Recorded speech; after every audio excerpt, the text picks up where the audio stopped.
Welcome into a windy horseshoe, ladies and gentlemen. It's the 41-year vet, Tim May. It's Andy Backstrom. It's Spencer Holbrook, and it's the Ohio State spring game. The spring game is officially over, in the books, done and over with. Ohio State is now on to the summer phase of the offseason. Tim, we're just not going to waste any time. What was your big takeaway from, I don't even know what the score was, it doesn't really matter. Yeah, I'm going to write about this for Sunday for us, lettermenrow.com, is that, number one, the quarterbacks, I think all spring, but came into this game with a chip on their shoulder, because all you're hearing is about Jeremiah Smith, Julian saying the quarterback battle, etc.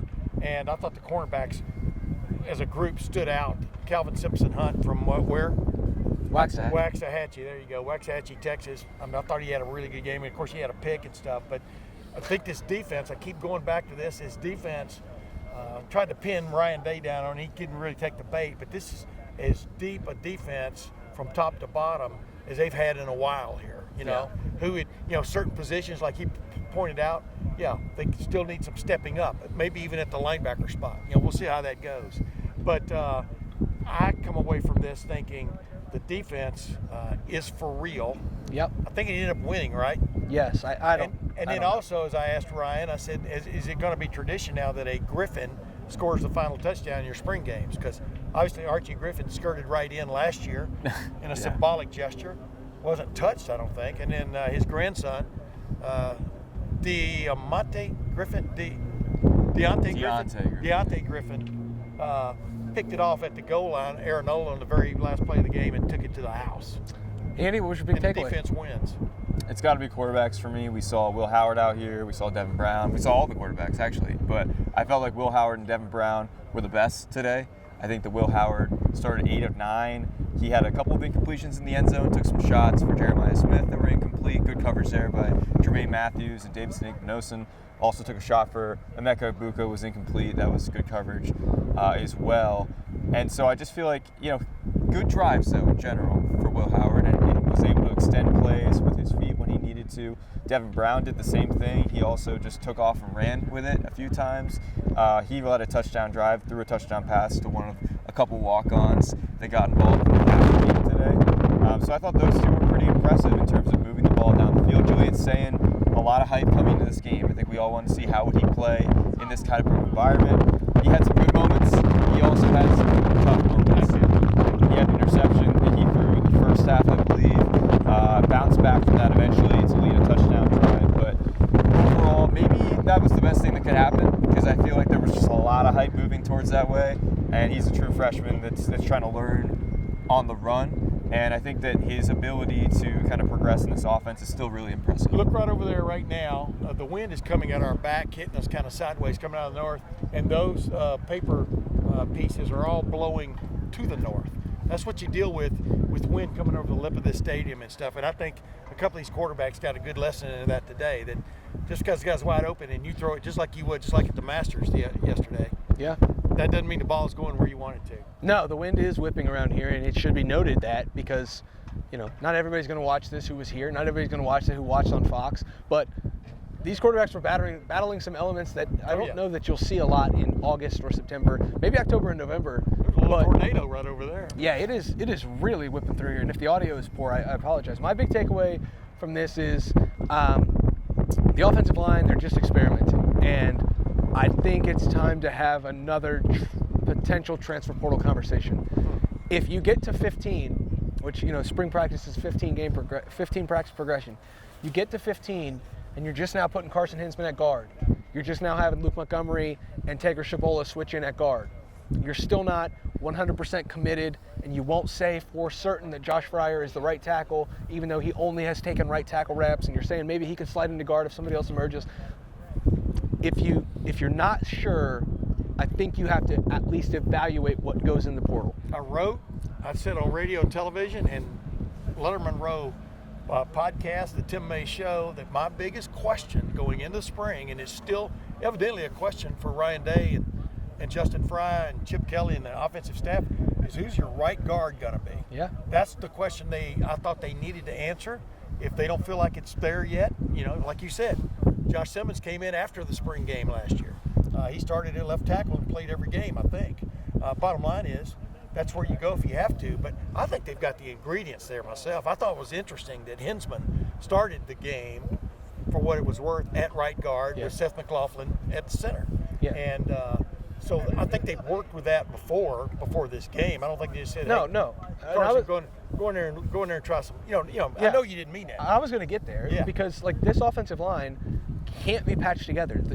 There's too much talent at receiver, running back, quarterback, tight end, defensive line, safety, linebacker, and corner for them to just and wide receiver, I guess, to just squander it all with an offensive line. And that's not. I don't think that that's where this is heading. I really don't. I think they will get it figured out. But it's concerning to me that we're tooling so much right now, because now you don't get to do that until August. Like you can a little bit on the practice field. You can, yeah. And in your head and with a pen or pencil, hopefully not a Sharpie, because I don't think they're anywhere near Sharpie territory. No, they're not Sharpie. You've got your left guard, you've got your left tackle. I even think that you've got your center, because Seth McLaughlin played center and Carson Hinsman was the one transferring over to right guard and working in at right guard. But Hinsman played center too. So. I agree with that, yeah. But it was noteworthy that Hinsman also played guard, McLaughlin didn't. Yeah. And so maybe you've got your right tackle because they really like the offseason that Josh Fryer's having. You don't have a right guard right now. And if somebody emerges, that's fine. But you won't really know if somebody has emerged until you put pads on in the middle of August. And I don't think it's worth waiting that long. But it was interesting, the very first possession, they went with experience, meaning Carson Hinsman started every game at center last year until the Cotton Bowl. Yeah. And Seth McLaughlin started for 2 years for Alabama at center. You move Hinsman over to guard. So that just tells you a little bit something about how coaches think, which is why Will Howard, is probably going to be the number one quarterback going into the start of the season. Does not mean that's the way it's going to finish. And I won't jump ahead in that discussion yet. But you understand what I'm saying. You go, when in doubt, go with experience. Yeah, we're going to get there for sure. The thing that I thought was very interesting from Ryan Day and Chip Kelly after the game was both. It is still so weird to say Chip Kelly with Ryan Day here. Yes. It is just weird, guys. Yeah. They made sure that it was a point, no matter who they were talking about. We don't view this as a spring game. It's 1 of 15. We don't view this as the end-all be-all. It's 1 of 15. This is an extension of spring football, and then they go into the offseason. Like, everyone else can take a lot away from the spring game, but Ohio State's not going to do that. This is a one-day sample size for Ohio State. And it's very important to remember on the offensive line, at running back, at quarterback, Andy. Like, I think that is critical to the conversation here, because while everyone else can form whatever opinions they want off the spring game, Ohio State has 15 practices that are much deeper of a sample size than what everyone else has. Absolutely, but at the same time, there were 80-some thousand people here. 80,012. Even Chip Kelly said that he took it in. This was his second time in the stadium. He was only here yesterday Friday, for a practice, and he'd never crazy, been here. isn't it? And so he was taking it all in, and I think that that's part of this, right? Yes, it's 1 of 15, but at the same time... Hey, anecdote, when I first moved up here in 1976, August of 1976 from Lufkin, Texas, the very first place I went and visited, because I'm a huge football fan and stadium fan, was Ohio Stadium. So there you go. Yeah, I was kind of Dave. shocked that he had not been here before this weekend. But anyway, the gravity of this place, I think that matters a lot. The fact that Will Howard was the one that was trotted out to start this game, I think says something. Every practice we've seen, Devin Brown's been first in line for everything we've seen with these quarterbacks. Will Howard's the first one out there. The fact that, both of those guys did pretty well, all things considered, in this kind of environment. And someone like Julian Sayin had some struggles. I think that all factors in. Yes, it's 1 of 15, but it is a game-like situation. You're going through pregame warm-ups. You have the crowd here. You do the walk-in. There's a lot that I think you can still take away from that kind of experience. The other thing I wanted to kind of get into with you guys is the offensive line talk and how the run game can kind of affect that with Chip Kelly's creativity. The first play out of here was the T formation. You have the kind of reverse spin with Will Howard in the backfield, and that sets up that T formation, which, look, Chip Kelly's like, we're not going to be doing any wing offense like that. Wing T. Yeah, wing T offense, but we are going to have some creativity with motion in the backfield. Yeah, and if you study him, he's run that T, throughout his career to a certain extent, but Absolutely. definitely UCLA. And I think that what he calls confusement, which is movement that confuses the offense, Right. I think that can really help this run game, no matter what's going on up front. Obviously, the 5 up front is really important, but I think that 5 can be helped by the creativity that Chip Kelly has. Yeah, I didn't get to ask him, but I was wondering if he anticipated jumping into the T, the robust, as Woody Hayes called it, which he ran inside the 10-yard line every time, pretty much. whether he expected the crowd to go, oh, but I think it was a young crowd. Yeah.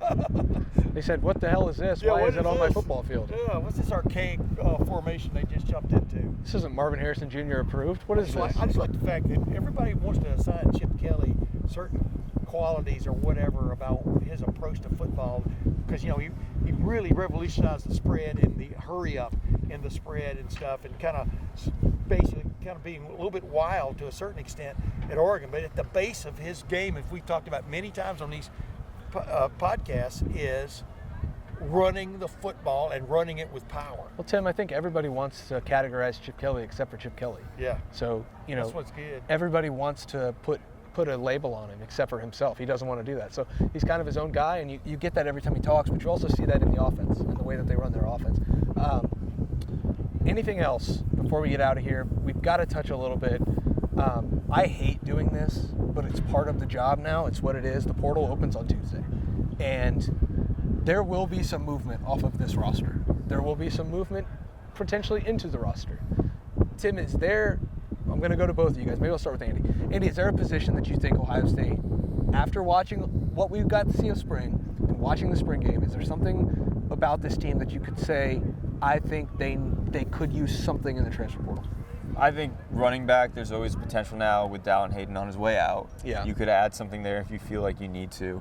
Offensive line, if you don't feel like the answer is there for right guard, you bring in someone else, or if you still want to go back to that idea of Josh Fryer at right guard, you bring in a tackle. I think it's likely that Josh Fryer is just playing tackle this year, so maybe it's a guard you look at.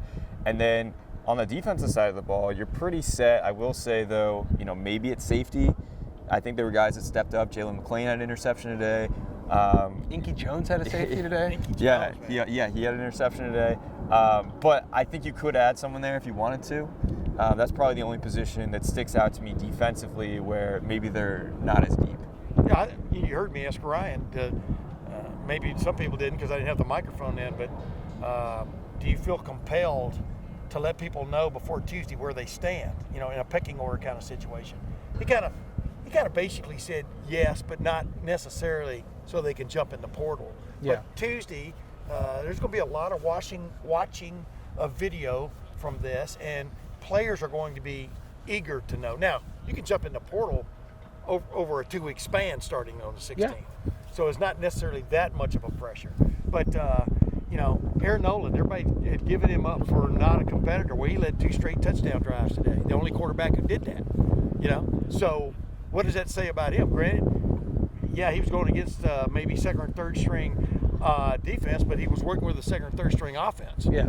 Including, I think, Mason Maggs is his running back on occasion. But the ball, as the old saying goes, matriculated down the field. Of course, he ended the game by a scrambling and then throw interception that Deontay Griffin took to the house from the goal line. So that's a bad. But all of these quarterbacks had pretty good moments and pretty bad moments. But it's 5 quarterbacks in one room, and we've talked about this a million times. How many will there be on May the 1st is the big question. Yeah. I think they're set there from that standpoint. And just like those cornerbacks, you never know who's going to be calling you or your significant others in your life after watching this game today, saying, you know what, I'm here in the University X. I don't mean Xavier. So I can use that. University X. Boy, if you jumped in the portal, you might be getting something from an NIL standpoint, because we know it's going on. It's going to go on. So that's the battle that Brian Day and his staff now have to fight, along with possibly looking for an offensive line. Yeah, I'm going to go way off the radar, something nobody ever considers, but I think that it could be warranted. I think Ohio State may need a little depth at wide receiver. And it's weird to think about because Brandon Inniss, Carnell Tate, Emeka Egbuka, Jeremiah Smith, those look like your top 4. Jaden Ballard, Ryan Day, I asked him directly about Jaden Ballard. He said he did some things the last couple of weeks that showed them that he might be finally taking that step. That's critical. After that, that's only 5. And I know Mylan Graham's coming in the summer, but you really need Keon Grays, Kojo Antwi, Bryson Rogers. I think Bryson could work into that, but somebody's got to show them something.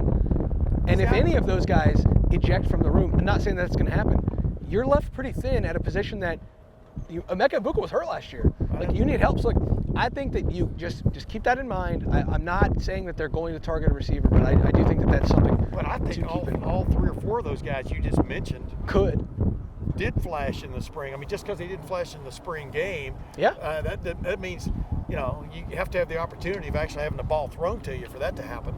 You know, Bryson Rodgers, you know, had a couple of moments. I like Bryson Rodgers. Yeah. But I like him. And all those guys, I mean, Kojo Antwi had been almost forgotten. Keon Grace has been almost forgotten. I thought when we've gotten to watch, both of those guys have made some plays. Yeah. So I don't think it's as dire as you're making it out to be. I guess I didn't say it was dire. No, no, I'm just my opinion. It's just could if things break incorrectly, you could. Anything else from the spring game, Andy? Anything else? I just want to hit on some defensive notes. Just to shout out a few guys that made some plays. Okay. Andrew Houston had a sack. Jack Sawyer had a sack. Good job, Tim. I think it was Mitchell Melton that also had a sack in the first half. Those all 3 came Jason in the first Moore half. had a sack. Mitchell Melton thought he was robbed because he thought he got another one. Right. So, like, there was some good pressure. I mean, again, sacks, right, guys? Like, they're not actually tackling the quarterback. I felt like Calvin Simpson Hunt really had a good play there on that interception. It was thrown right to him, but he made the play. And he was surging at the end of last season, which I think is notable for him. Aaron Scott almost had an interception. I thought he's looked really good this spring. We haven't talked about him a lot. Another good freshman. And I thought C.J. Hicks had his moments. Woo. And laid down a few hits. Yeah. Maybe when he wasn't supposed to, maybe, you know. But he got there. He's been, you know, he made a big difference last year in this game, and I think that now this year it's actually going to translate, and we're going to see him some more. So those are some of the defense guys I feel like we should shout out. One last thing, Tim, from the spring game you need to get off your chest. Anything? Or are you good? Just that I'm a little confounded on why they don't have this is our starting offensive line, this is our right guard at this moment. Because I think they have guys that can get the job done, is my point. So, you know, I'm just a little bit, for want of another term, I'm a little bit confused why that hasn't gelled yet in the coaches' minds. My one last thing is, on Friday, I put a note on Lettermen Row's message board, the Lettermen Lounge, where you can go get all of the coverage of Lettermen Row for $1 for your first 2 months when you use the code OSU1. $1 for your first 2 months when you use the code OSU1. I put a note over there on the Lettermen Lounge that a source told me somebody to watch, whether it be second team reps or on special teams this upcoming season, was Jalen McClain, the freshman safety. There you go. And then today he comes out and gets a pick. Yeah. And, you know, like that's not the biggest moment because Still a moment. there were 3 interceptions. All I think is a pick for a junior in the spring game is not a big deal. A pick for a freshman in the spring game to kind of solidify yourself and certify in your own brain that you can do it out here in front of 80,000 people, I think that's big. And you look at a freshman like Jalen McClain, Malik Hartford's been out all spring, Lathan Ransom's been out most of the spring of team activity. You're learning right with Caleb Downs and Jaden Bonsu. You come out here and have a pick in the spring game, like confidence boosting moment for Jalen McClain. And I think that's one thing that I'm going to keep in mind is which freshman had a moment that isn't going to be considered a huge moment for everyone else, but can kind of show them that they can do it when the bright lights are. Yeah, and here's the point. Don't discount that because the coaches look at that. I mean, like Chip Kelly was talking about the other night at his Q&A with the high school coaches. You know, the quarterback may do the play action right, he may drop right or roll right or whatever, and he may throw to the exact right receiver, but if he throws it 10 yards over his head, you know, that's a minus. Yeah. Because you didn't execute, you didn't finish the play. When you have the opportunity to make a play and then you do it, that's huge, and it sticks with the coaches, you know, whether they'll admit it or not. And I think it's a great point you just made. The wind is whipping. The leaf blowers are out. I don't know why, because the wind's just going to take it wherever it wants. Right. And that's with Tricky Leg all the way north. Lettermen Row's ready to get out of here because it's really, really windy. Tim May, the 41-year vet, Andy Backstrom, Spencer Holbrook. Go to LettermenRow.com, get Lettermen Lounge, the message board coverage, and all of our coverage at LettermenRow.com. $1 for your first 2 months. It is so windy. We're going to get out of here. I don't know what the